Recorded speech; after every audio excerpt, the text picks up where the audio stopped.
Okay mga kapuso, magandang araw sa ating lahat.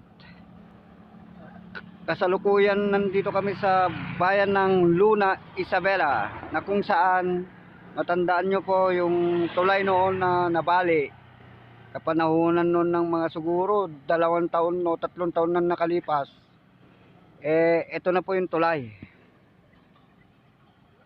Ngayon po ginawan na po ng pamahalaan ng bayan ng Luna na binigyan ng temporary. Naging bakal po siya para madaanan ng mga motorista papunta sa ibang barangay ng Luna. Ito po siya ngayon mga kapuso. At ito naman yung Magat River. Yan po. Medyo maganda rin pong pagkagawa, maski temporary po yung tulay na nabali. Maganda rin po yung pagkagawa niya, matibay. At may mga ilaw na rin. Dati dito kasi madilim, nakakatakot pag travel. Ngayon maliwanag na pag gabi dito.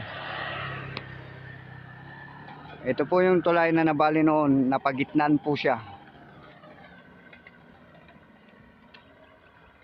Yan po mga kapuso.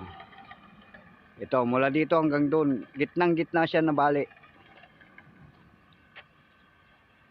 Yan po mga kapuso. Ito po yung Magat River. Maluwang.